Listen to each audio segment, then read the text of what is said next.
The December wind cut through Marcus Thompson's worn peacoat as he stood outside the imposing gates of the Whitmore estate in Greenwich, Connecticut. Snow had begun to fall, delicate flakes settling on his shoulders as he clutched the embossed invitation in his calloused hands. After 23 years, he was finally returning to his daughter's life, though the circumstances couldn't have been more different from what he'd imagined during those long nights in Afghanistan. "You sure about this, sir?" asked the Uber driver through the open window, eyeing the mansion's pristine facade with its perfectly symmetrical windows glowing warm against the winter darkness. "I can wait if you need me to." Marcus shook his head, forcing a smile. "No, I'm good. Thanks." The lie came easily. He wasn't good. He hadn't been good since the IED explosion that took his left leg below the knee, ending his military career and beginning a downward spiral that cost him everything. As the car's taillights disappeared into the snowy evening, Marcus adjusted his prosthetic and began the long walk up the circular driveway. Each step echoed with memories of Sarah as a little girl, running into his arms when he'd returned from deployment. She'd been 4 when he left for his final tour. Now she was 27, engaged to Harrison Whitmore III, heir to a pharmaceutical fortune. The invitation had arrived at his transitional housing facility 3 weeks ago, addressed in Sarah's neat handwriting. Inside, along with the formal Christmas party invitation, was a note. "Dad, I know it's been a long time, but I want you to meet Harrison and his family. Please come. Sarah." Marcus had read those words 100 times, each reading stirring a cocktail of hope and dread. His therapist at the VA had encouraged him to go, calling it a positive step in rebuilding his relationship with Sarah. But standing here now, acutely aware of his thrift store suit and scuffed shoes, Marcus wondered if he'd made a terrible mistake. The front door loomed before him, a massive oak portal decorated with an elaborate wreath that probably cost more than his monthly disability check. Through the sidelight windows, he could see the party in full swing. Men in tuxedos, women in cocktail dresses, champagne flutes catching the light from crystal chandeliers. His finger hovered over the doorbell. Inside that house was his daughter, the little girl who used to beg him to read just one more bedtime story, who'd drawn pictures to send to him overseas, who'd slowly stopped returning his calls as his drinking worsened and his life unraveled. "You can do this," he whispered to himself, the words forming small clouds in the cold air. "For Sarah." The door opened before he could ring, revealing a stern-faced butler whose expression shifted from professional welcome to barely concealed disdain as he took in Marcus's appearance. "Good evening. Sir, may I see your invitation?" Marcus handed over the card, noting how the butler held it by the corner as if it might be contaminated. "Marcus Thompson, I'm Sarah Mitchell's father." The butler's eyebrows rose slightly. "I see. Please follow me." The interior of the Whitmore mansion was even more intimidating than the exterior. Marble floors reflected the light from multiple chandeliers, and oil paintings in gilded frames lined the walls. The air was thick with the scent of expensive perfume and the sound of cultured laughter. Marcus felt every eye turn toward him as the butler led him through the foyer. Conversation stuttered and stopped. A woman in pearls whispered something to her companion, not bothering to hide her stare at his uneven gait. "Sarah!" A man's voice boomed from across the room. "Your guest has arrived." Marcus looked up to see a silver-haired man in an impeccable tuxedo approaching. This had to be Harrison Whitmore Jr., the pharmaceutical executive whose company had been in the news recently for price-gouging insulin. The man's smile was practiced, corporate, and cold. "You must be Marcus," Whitmore said, extending his hand. His grip was firm to the point of aggression. "Harrison's told us so much about you." The pause before "so much" spoke volumes. Marcus could imagine exactly what Harrison had been told, about the drinking, the lost jobs, the years of absence from Sarah's life. "Thank you for having me, Mr. Whitmore," Marcus replied, meeting the man's gaze steadily. 20 years of military service had taught him not to back down from intimidation tactics. Of course, family is family after all. Whitmore's tone suggested he considered Marcus anything but family. "Though I must say, we weren't entirely sure you'd make it." Before Marcus could respond, he heard a familiar voice. "Dad?" He turned to see Sarah approaching, and his breath caught. She was stunning in a midnight blue dress. Her dark hair swept up elegantly, but it was her expression that gutted him. A mixture of hope, embarrassment, and something that might have been fear. "Hi, baby girl," he said softly, using her old nickname without thinking. Sarah's cheeks flushed. "Dad, please. I'm not 5 anymore." She glanced around nervously at the watching crowd. "Come on, let me introduce you to Harrison." She led him through the crowd, and Marcus became increasingly aware of the whispers following in their wake. He caught fragments. Homeless veteran, Drinking problem. Can you imagine? Harrison Whitmore III was holding court near the fireplace, regaling a group of admirers with what sounded like a story about his latest sailing victory. He was handsome in that particular way of the ultra-wealthy. Perfect teeth, perfect hair, perfect everything. When he saw Sarah approaching with Marcus, his expression tightened almost imperceptibly. "Harrison, this is my father," Sarah said, her voice pitched slightly too high. Harrison's smile was identical to his father's, all surface, no warmth. "Mr. Thompson, Sarah's told me you served in Afghanistan. Thank you for your service." The words were rote, meaningless, the kind of thing people said when they wanted to appear patriotic without actually caring. 3 tours, Marcus confirmed. 10th Mountain Division. How rustic. Harrison's mother, Vivian, materialized at her son's elbow, a martini glass in her manicured hand. She was a sharp-faced woman whose Botox couldn't quite hide her disdain. "And what do you do now, Mr. Thompson?" Marcus felt Sarah tense beside him. "I'm between opportunities at the moment," he said carefully, "focusing on my recovery." "Recovery?" Vivian's tone was arch. "From your injury." Her gaze flicked to his leg. "Among other things," Marcus admitted. There was no point in lying. They clearly already knew about his struggles. "How wonderful that you're getting help," Vivian said, her smile sharp as glass. "There are so many programs for people like you these days. Have you tried the one down on Riverside? I believe they serve 3 meals a day." The implication hung in the air like a slap. She was talking about the homeless shelter. "Mother?" Harrison said mildly, though Marcus caught the amused glint in his eye. "What? I'm simply trying to be helpful," Vivian protested. "After all, we should all do our part for those less fortunate, especially during the Christmas season." Sarah's face was burning red. "Dad, would you like something to drink? Let me get you some water." "Actually," Harrison interjected, "I believe the bar is fully stocked. Surely a soldier can handle a real drink. What's your poison, Mr. Thompson?" "Whiskey. I have a 20-year-old Macallan that's quite exceptional." The offer was a trap, and everyone knew it. Marcus could feel the weight of their expectations, waiting for him to prove their assumptions correct. The recovering alcoholic who couldn't resist free, expensive liquor. "Water would be great, Sarah. Thank you." Harrison shrugged. "Suit yourself, though I must say you're missing out. But then again, I suppose when you're used to lesser quality, the good stuff might be overwhelming." "Harrison," Sarah whispered, mortified. "What?"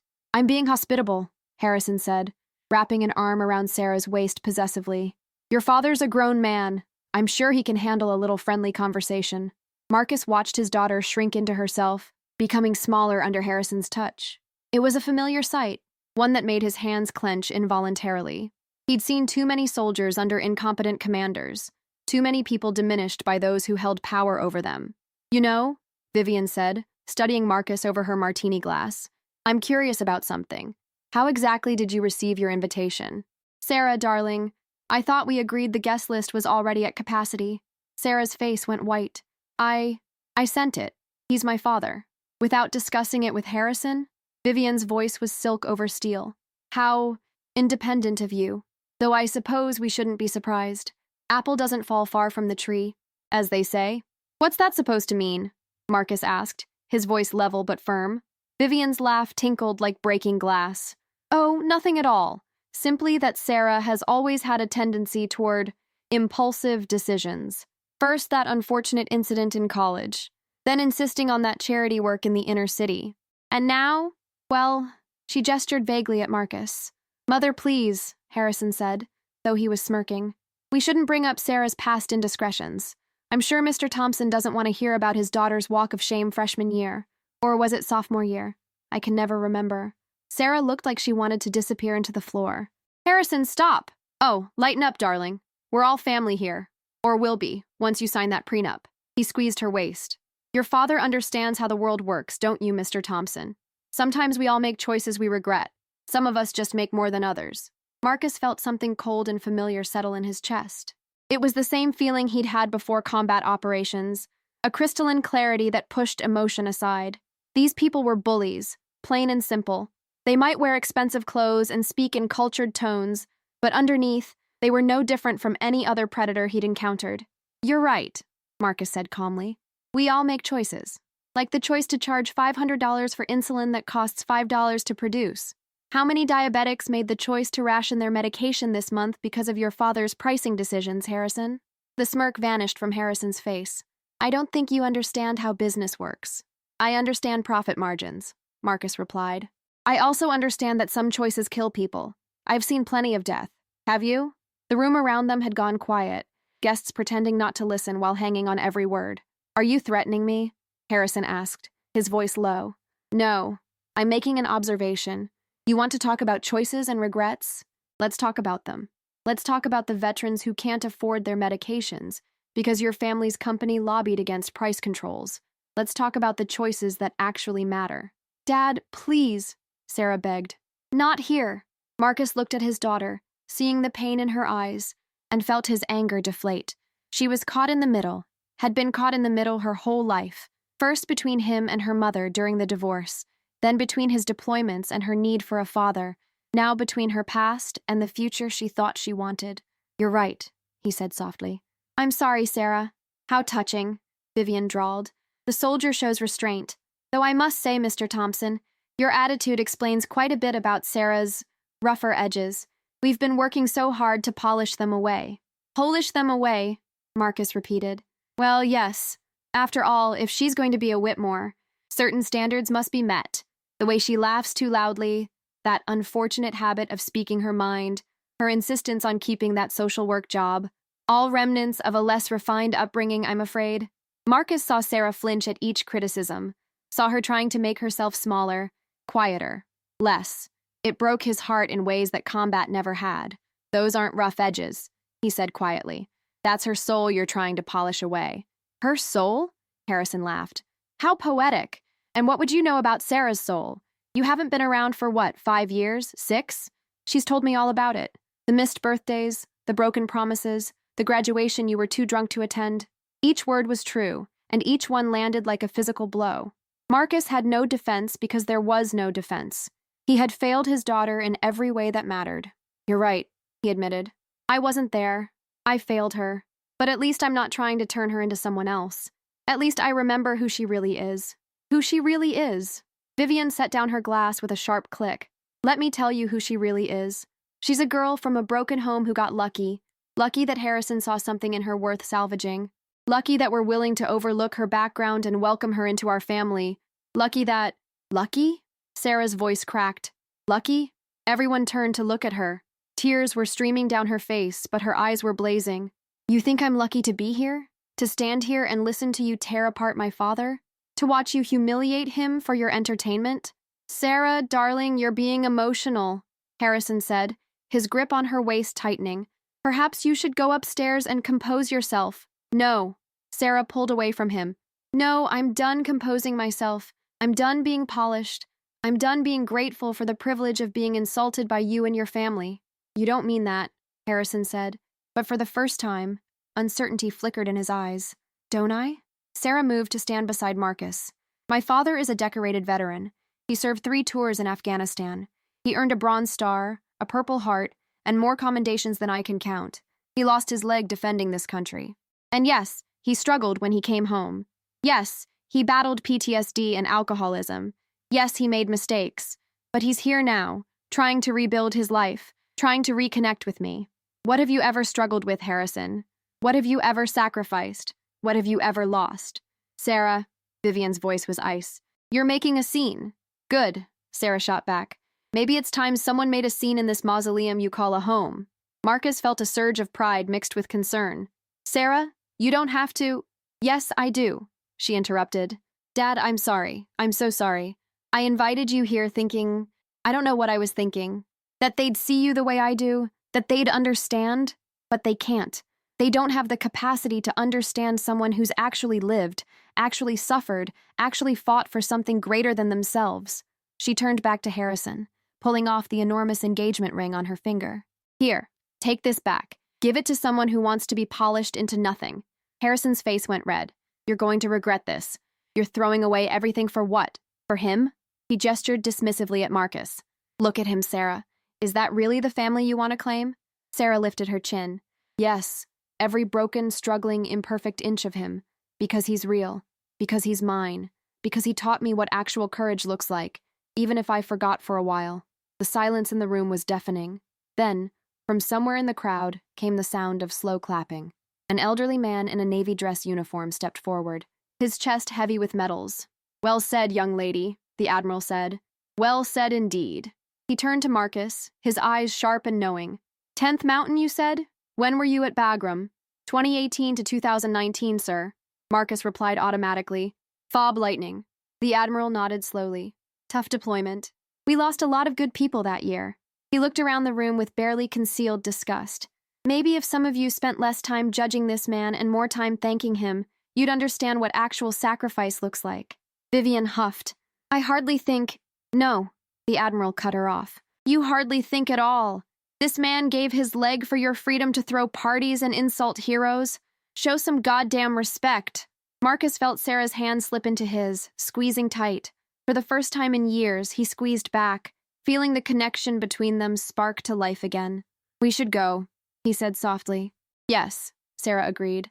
"We should." She looked around the room one last time. "Merry Christmas, everyone. Enjoy your champagne. Try not to choke on it." As they walked toward the door, Marcus heard Harrison call out, "You'll be back, Sarah. When reality sets in, when you remember what life without money is like, you'll come crawling back." Sarah paused but didn't turn around. "No, Harrison, I won't, because my father taught me something you'll never understand. Sometimes the richest thing you can have is your self-respect." They stepped out into the snow together, father and daughter, leaving the warmth and wealth of the Whitmore mansion behind. The cold air felt clean, honest, real. "Your car?" Marcus asked. "Harrison's driver brought me," Sarah admitted. "I guess we're taking the bus." Marcus smiled, a real smile for the first time in months. "I know the routes pretty well. Come on, there's a stop 2 blocks down." As they walked through the falling snow, Sarah asked, "Was I stupid to throw it all away like that?" Marcus stopped, turning to face his daughter. In the streetlight, with snow in her hair and tears on her cheeks, she looked so much like the little girl he'd left behind all those years ago. "No, baby girl. You were brave. Bravest thing I've seen in a long time." Sarah threw her arms around him, and Marcus held his daughter for the first time in 5 years. They stood there in the snow, 2 broken people made whole by their refusal to be diminished. "I love you, Dad," Sarah whispered. "I love you too, Sarah. Always have, always will." As they finally pulled apart and continued toward the bus stop, neither of them looked back at the mansion. They didn't see the admiral watching from the window with approval, or Harrison's fury, or Vivian's indignation. They only saw the road ahead, difficult but honest, poor but free. The bus pulled up, squealing brakes and diesel fumes. As Marcus helped Sarah navigate the steps in her evening gown, the driver did a double-take. "Rough night?" he asked. Sarah laughed, a real laugh, too loud and perfect. "No," she said. "Actually, it was a pretty good night." Marcus smiled as he paid their fare. It wasn't the reunion he'd imagined, but maybe it was the one they'd needed. Sometimes the best gifts came wrapped in the worst packages. Sometimes humiliation was just another word for liberation. As the bus pulled away from the curb, Marcus caught his reflection in the window. For the first time in years, he recognized the man staring back at him. Not perfect, not polished, but real. It was enough. More than enough. It was a beginning. The bus lurched through the snowy streets of Greenwich, carrying them away from the manicured lawns and mansion-lined drives into the more modest neighborhoods where real people lived real lives. Sarah shivered in her evening gown, and Marcus immediately shrugged off his peacoat, draping it around her shoulders. "Dad, you'll freeze," she protested. "I've been colder," he said simply, remembering nights in the Afghan mountains where the temperature dropped so low that water froze in their canteens. Besides, that dress wasn't exactly designed for public transportation. Sarah laughed, a sound that warmed him more than any coat could. "No, I guess it wasn't. God, what was I thinking? $6,000 for a dress to impress people I don't even like." "6,000?" Marcus couldn't hide his shock. "Sarah, that's— I know. It's more than a lot of people make in months." Harrison insisted. "Said a Whitmore bride had to look the part." She fingered the delicate fabric. "I'm going to sell it. Use the money for something that actually matters." They rode in companionable silence for a while, watching the scenery change from mansions to middle-class homes to apartment buildings. Other passengers got on and off, some giving curious glances to the oddly matched pair, the woman in the ball gown and the veteran in his dress shirt. "Where are we going?" Sarah asked eventually. Marcus hesitated. His transitional housing wasn't the kind of place he wanted his daughter to see, but he couldn't afford anything else. "I've got a room at Victory House. It's a veteran's residence over on Maple Street." "Then that's where we're going," Sarah said firmly. I want to see where you live, Dad. I want to know everything I've missed. It's not much, he warned. It's yours. That makes it everything. The bus driver called out their stop, and they descended into the swirling snow. The walk to Victory House was only 3 blocks, but Marcus found himself seeing it through Sarah's eyes. The cracked sidewalks, the flickering streetlights, the check cashing place with its predatory interest rates posted in the window. Victory House itself was a converted motel. 3 stories of cinder block painted a hopeful yellow that had faded to something more like resignation. The sign out front listed the rules. No alcohol, no drugs, no overnight guests, no exceptions. I can't actually bring you to my room, Marcus explained, gesturing at the sign. But there's a common area where we can talk. The night manager, Pete, was another veteran, a Marine who'd lost his right arm in Fallujah. He looked up from his newspaper as they entered, his eyes widening at the sight of Sarah in her gown. Thompson, you rob a casino or something? He asked with a grin. Pete, this is my daughter, Sarah. Sarah, Pete runs the night shift here, keeps us reprobates in line. Pete's expression softened. The daughter you're always talking about? Well, I'll be damned. Pleasure to meet you, miss. Your old man here, he's got your picture taped up in his room. Shows it to anybody who'll listen. Sarah's eyes filled with tears. He does? Does he ever? My Sarah this, my Sarah that. We were starting to think he'd made you up. Pete winked. Common room's all yours. I'll make sure nobody bothers you. The common room was sparse but clean. A few worn couches, a coffee table with old magazines, a small Christmas tree in the corner decorated with handmade ornaments. Marcus guided Sarah to the couch furthest from the drafty windows. You want some coffee? It's terrible, but it's hot. That sounds perfect, Sarah said, still looking around, taking everything in. Marcus busied himself at the coffee station, glad for something to do with his hands. The weight of the evening was starting to settle on him. His daughter had thrown away a life of luxury for him. The responsibility of that was terrifying. Dad, Sarah said softly, tell me what happened. After your last deployment, tell me everything. He brought 2 mugs of bitter coffee back to the couch, sitting carefully, aware of how his prosthetic sometimes made noise against hard surfaces. You sure you want to hear this? I'm sure. I should have asked years ago. But I was angry, hurt. Mom said you chose the bottle over us, and I believed her because it was easier than trying to understand. Marcus stared into his coffee, gathering his thoughts. Your mom wasn't wrong. I did choose the bottle, but it wasn't that simple. He told her about the IED that had taken his leg and 3 of his squad members. About the months at Walter Reed, learning to walk again while fighting phantom pain and survivor's guilt. About coming home to a world that thanked him for his service while offering no real help for the wounds that didn't show. The drinking started as pain management, he admitted. The pills they gave me made me feel like a zombie. But whiskey made me feel nothing at all, which was better than feeling everything. Sarah reached for his hand. Why didn't you tell me? Why didn't you call? What was I going to say? Hey, baby girl, Daddy's falling apart, but don't worry about it. You were in college, building your life. The last thing you needed was my mess. That wasn't your choice to make, Sarah said fiercely. I needed my father. Broken, struggling, whatever. I needed you. I know that now. Took a lot of therapy to understand that isolating myself was just another way of running from the pain. But by the time I figured it out, so much time had passed. I didn't know how to bridge the gap. So you just gave up? For a while, yeah. Lost my job at the hardware store because I kept showing up drunk. Lost my apartment. Ended up on the streets for about 8 months before Pete found me and told me about Victory House. Sarah's grip on his hand tightened. Dad, I'm so sorry. If I'd known... No, Marcus interrupted. This isn't on you. None of it. I'm the parent. You're the child. Even when the child is 27 and wearing a dress worth more than I made in half a year in the army.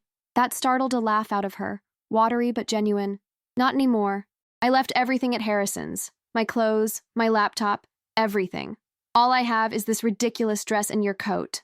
The full implications of what she'd done seemed to hit her then. She'd been living with Harrison for 2 years. Her whole life intertwined with his. Oh God, she breathed. What did I do? I don't have anywhere to go. My job barely pays anything because I was assuming Harrison would, and I gave up my apartment when I moved in with him and, hey, Marcus soothed. We'll figure it out.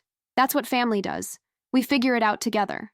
Together, Sarah repeated, like she was testing the word. I missed that, having someone in my corner. You didn't have that with Harrison? Sarah's laugh was bitter. Harrison was in Harrison's corner. I was just a particularly attractive accessory. You know what he said when I told him I wanted to keep working after we got married? He said social work was a hobby for bored housewives and that no Whitmore woman would lower herself to wallowing with addicts and welfare queens. Marcus felt his jaw clench. But you kept working. I did. It was the one thing I wouldn't compromise on. Maybe because it reminded me of you in a way. Serving others. Trying to make a difference. She paused. I work with veterans, actually. At the community support center downtown. That's partly why I finally reached out. I kept seeing you in every client who walked through our doors. Is that so? Marcus was touched and ashamed in equal measure. Mr. Thompson? A new voice interrupted.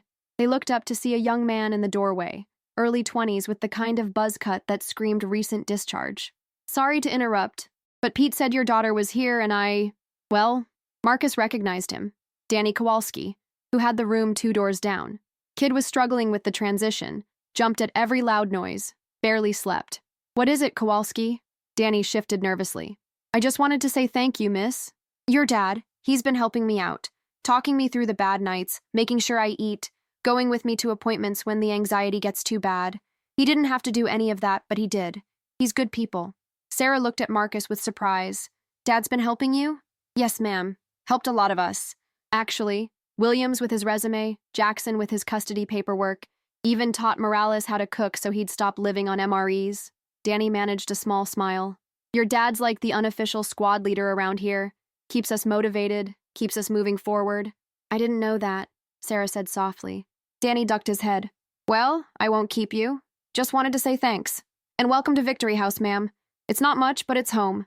After he left, Sarah turned to Marcus. Squad leader? Marcus shrugged, embarrassed. These guys need structure, purpose. I remember what it was like when I first got here, feeling lost. If I can make it a little easier for them. You're still serving, Sarah said wonderingly, just in a different way. I guess I am. They talked through the night, filling in the gaps of 5 lost years. Sarah told him about finishing her master's in social work, about the clients who broke her heart and the ones who gave her hope. She talked about the slow erosion of her self-esteem in Harrison's world, how she'd started to believe she really was lucky to be chosen, that her passion for helping others was embarrassing rather than admirable. His mother once told me that charity work was fine as a resume builder, but that serious women focused on serious things, like planning fundraising galas and managing household staff. Sarah shook her head. I actually started to believe her. Started to think that directly helping people was somehow less valuable than writing checks at fancy dinners. But you didn't quit, Marcus pointed out. No, it was the one piece of myself I couldn't let go. Maybe because every time I helped a veteran find housing or get into treatment, I thought about you. Wondered if someone somewhere was helping my dad the same way. Marcus had to clear his throat against the emotion. Someone was. Pete, the counselor's here, my therapist at the VA. That's the thing about rock bottom. You find out there are still people willing to reach down and pull you up. I should have been one of those people, Sarah said, guilt heavy in her voice. You were 22 when things got really bad. You were dealing with your own life, your own struggles, and I wasn't exactly making it easy to help me. Stop letting me off the hook, Sarah said firmly.